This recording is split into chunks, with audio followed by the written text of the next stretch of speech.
الحمد للہ وکفی والصلاة والسلام علی سید الرسل وخاتم الانبیاء اما بعد فاعوذ باللہ من الشیطان الرجیم بسم اللہ الرحمن الرحیم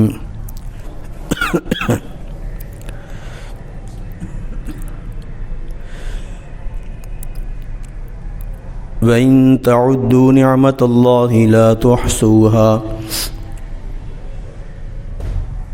وعن عمر میمون الأودي رضی اللہ تعالی عنہ قال قال رسول اللہ صلی اللہ تعالی علیہ وسلم لرجل وهو يعظه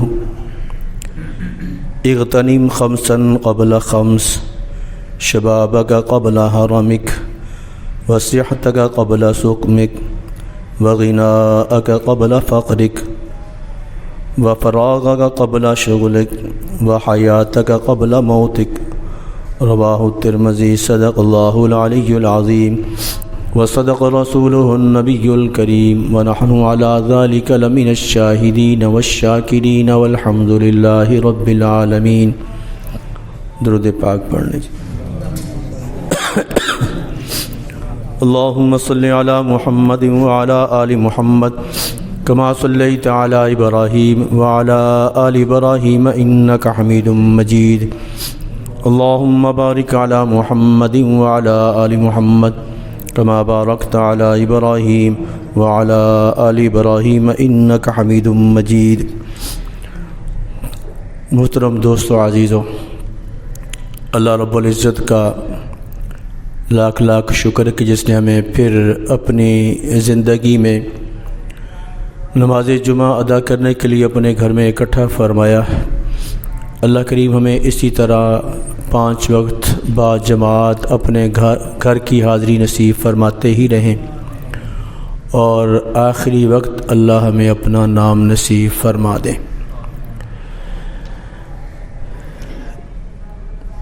گزشتہ جمعہ بھی اور اس سے پیوستہ جمعہ بھی جو میری معروضات تھیں وہ اللہ تعالیٰ کی نعمتوں کے بارے میں تھی اور اس دنیا کے فنا ہونے اور آخرت کے بقا کے بارے میں کچھ عرض کیا تھا. آج جو میں نے حدیث تلاوت کی ہے اس حدیث کے راوی حضرت عمر میمون رضی اللہ تعالی عنہ ہے. ایک عربی میں عمر عین میم را کے ساتھ ہوتا ہے اور اس کے بعد اگر واو ہو عین میم را اس کے بعد پھر واو ہو تو اسے پھر عمر نہیں بلکہ عمر پڑھتے. عمر عین پہ زبر. تو یہ حضرت عمر میمون رضی اللہ تعالی عنہ یہ ملک شام کے رہنے والے ہیں. آپ صلی اللہ علیہ وسلم کی نبوت کا زمانہ انہوں نے پایا لیکن اسلام کے نعمت سے محروم رہے. آپ صلی اللہ علیہ وسلم کی اس دنیا سے رخصتی کے بعد یہ مسلمان ہوئے. صحابہ رضوان اللہ علیہم اجمعین کا زمانہ پایا انہوں نے. صحابی کہتے ہیں جس نے حضور نبی کریم صلی اللہ علیہ وسلم کو ایمان کی حالت میں دیکھا ہو اور جس نے صحابی کو ایمان کی حالت میں دیکھا اسے تابعی کہتے ہیں. اور یہ حضرت عمر یہ بھی تابعی ہیں. آپ صلی اللہ علیہ وسلم کا زمانہ تو پایا ہے لیکن اسلام سے مشرف نہیں ہو سکے. 74 ہجری میں ان کا انتقال ہوا اور شام ہی میں انتقال ہوا. محدثین کی اصطلاح میں تابعی کی بات کو بھی حجت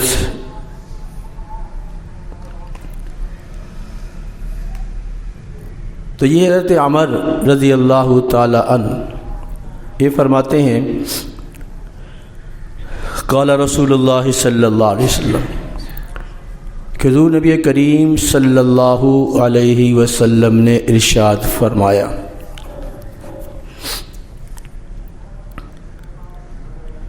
لِرَجُلٍ وَهُوَ يَعِظُ. یہاں انہوں نے اس آدمی کا تذکرہ نہیں کیا جس سے حضور نے کچھ ارشاد فرمایا. یہ بھی بڑی عجیب بات ہے. آج کے دور میں کچھ لوگ احادیث کے بارے میں شکوک و شبہات پیدا کرتے ہیں کہ یہ بعد میں لکھی گئی ہیں اس طرح کی،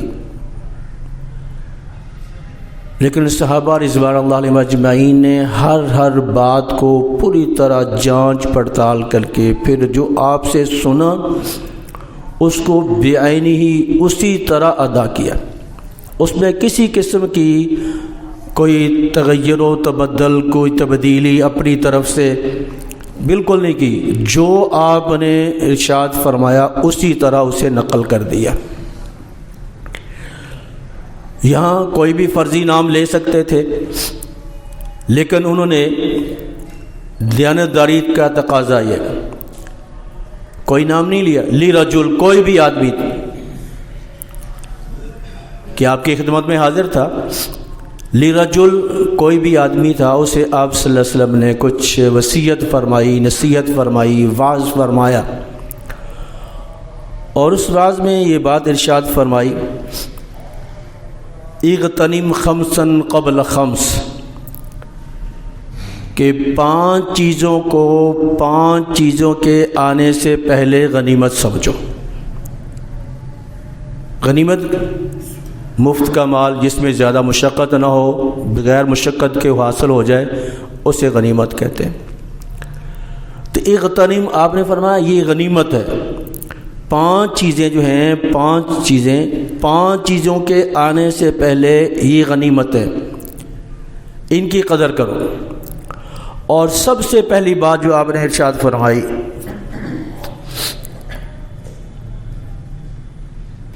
شبابک قبل حرمک، کہ اس جوانی کو بڑھاپے کے آنے سے پہلے غنیمت سمجھ لو. اللہ تعالیٰ نے صحت دی ہے، جوانی دی ہے، اس جوانی کو اللہ کی رضا کے لیے استعمال کرو. اسلام کاروبار منع نہیں کرتا کہ کاروبار نہ کرو، لیکن کاروبار جو بھی آپ نے کرنا ہے، کاروبار کرتے ہوئے اس چیز کا خیال رکھیں کہ اس سے میرے دین میں کوئی خلل تو نہیں آتا، اسلام پہ کوئی ضرب تو نہیں آتی میرے اس کام کرنے میں، دین کا کوئی نقصان تو نہیں ہوتا اس میرے کام کرنے پہ. اللہ کی رضا کے لیے جو بھی کام کریں اس کو اپنے لیے، اپنے بچوں کے لیے اور ساری انسانیت کے لیے یہ سمجھ کر کے اس کی نیت کر کے کریں، تو آپ کا کام کرنا، کوئی بھی آپ کام کریں، وہ کام کرنا بھی آپ کا عبادت بن جائے گا. تو فرمایا شبابک قبل حرمک، بڑھاپا آنے سے پہلے جوانی کو غنیمت سمجھو، اور اس جوانی میں اللہ کی رضا کے کام زیادہ سے زیادہ کرو. ایک جوان آدمی ہے، با جماعت نماز پڑھتا ہے،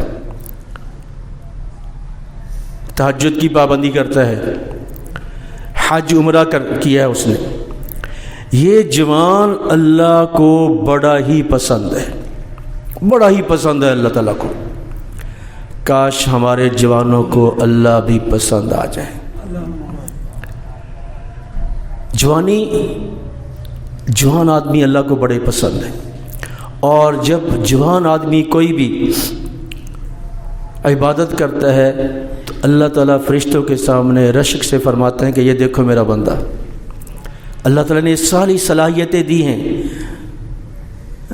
ساری اس کے پاس نعمتیں ہیں، اعضاء صحیح سلامت ہیں، طاقت ہے، سب کچھ ہے، لیکن سب کچھ کو یہ میری رضا کے لیے استعمال کر رہا ہے، مجھے راضی کرنے کے لیے، مجھے سے ڈرتا ہے، ہر گناہ سے پہلے یہ سوچتا ہے کہ میرے اللہ مجھ سے ناراض نہ ہو جائے۔ در جوانی توبہ کردن شیوائے پیغمبری، کہ جوانی میں توبہ کرنا، جوانی میں عبادت کرنا، یہ تو انبیاء کی سنت ہے، انبیاء کا طریقہ ہے۔ انبیاء جوانی میں عبادت اللہ تعالیٰ کی کرتے ہیں۔ آج نوجوان جو ہماری اس مسجد میں بھی رمضان شریف میں کچھ نوجوان تھے، میں نے دیکھا بڑی پابندی سے تراویح بھی پڑھتے، نماز کی پابندی بھی کرتے، اور ماشاءاللہ چہرہ بھی سجایا ہوا تھا۔ اور کچھ دنوں کے بعد میں نے دیکھا دوسرے ماحول میں چلے گئے تو یہ چہرے پہ جو رونق تھی وہ کم ہو گئی، بڑا دکھ ہوا۔ اللہ تعالیٰ سمجھ نصیب فرمائے۔ تو یہ جوان آدمی اللہ کو بڑے پسند ہیں، اس لیے فرمایا کہ جو جوان آدمی ہے، جوانی میں جو عبادت کرتا ہے، اب بیماری آ گئی، بڑھاپا آ گیا، تو بڑھاپے میں، بیماری میں وہ عبادت جو جوانی میں کیا کرتا تھا نہیں کر سکتا، تو اللہ تعالیٰ بغیر اس کے کہ جو وہ عبادت کرتا تھا عبادت نہیں کر رہا، بغیر اس کے عبادت کے چار پائی پہ پڑے ہوئے کو اللہ تعالیٰ وہی اجر عطا فرماتے ہیں جو جوانی میں اسے اجر عطا فرماتے۔ تہجد پڑھتا تھا، اب تہجد نہیں پڑھ رہا، اٹھ نہیں سکتا، فرمایا کہ آپ صلی اللہ علیہ وسلم نے فرمایا کہ اللہ تعالیٰ اسے اس عبادت کا اجر اس چار پائی میں بھی عطا فرماتے۔ تو پہلی بات فرمایا شبابک قبل حرامک، کہ اپنی جوانی کو بڑھاپے کے آنے سے پہلے غنیمت سمجھو اور اللہ کی رضا کے کام کر لو۔ اور پھر فرمایا وصحتک قبل سقمک، اللہ نے صحت دی ہے تو اس صحت کو بھی غنیمت سمجھو، اس سے پہلے کہ بیمار ہو جاؤ۔ بیماری میں پھر جب بیمار ہوتا ہے تو بیمار آدمی اس کی بڑی عجیب کیفیت ہوتی ہے۔ ہمارے ایک عزیز تھے، بیمار ہوئے، آپریشن ہوا، تو میں اسے ملنے کے لیے گیا تو وہ کہنے لگے جی بس اس سے پہلے جتنی بھی میری نمازیں رہ گئی ہیں اب تو میں نمازوں کی قضا بھی کروں گا، اب 5 وقت کی نماز بھی پڑھوں گا، یہ کروں گا۔ اور جب تکلیف ہوتی ہے تو تکلیف میں 2 ہی ذات ہیں بندے کو جو یاد آتی ہیں، یا تو ماں یاد آتی ہے یا رب یاد آتا ہے بیماری میں۔ تو جب بیماری تکلیف کافور ہو جاتی ہے، ختم ہو جاتی ہے، تو بندہ سب کچھ بھول جاتا ہے اور پھر اسی جگہ پہ چل جاتا ہے۔ تو فرمایا کہ اپنی صحت کو، تندرستی کو بیماری کے آنے سے پہلے اس کو غنیمت سمجھو اور اس صحت کی قدر کرو۔ آج میں اور آپ، ہمارے اعضاء تندرست ہیں، اپنے ہاتھ کو جس طرح چاہتے ہیں موڑ لیتے ہیں۔ اب بیماروں کو دیکھو، اللہ تعالیٰ بیماروں کو صحت عطا فرمائے، اور کوئی ہاتھ نہیں ہلا سکتا، کوئی چل نہیں سکتا، کوئی بیٹھ نہیں سکتا، خود بخود کھانا نہیں کھا سکتا۔ تو یہ کتنی اللہ تعالیٰ کی ہم پہ مہربانی کہ اللہ نے ہمیں صحت دی ہے، خود چلتے ہیں، اپنی ہاتھ سے کھاتے ہیں، اپنے ہاتھ سے سارے کام کرتے ہیں، کتنی بڑی اللہ تعالیٰ کی نعمت۔ اللہ ہمیں ان نعمتوں کی قدر کرنے کی توفیق عطا فرمائے۔ وآخر دعوانا الحمدللہ رب العالمین۔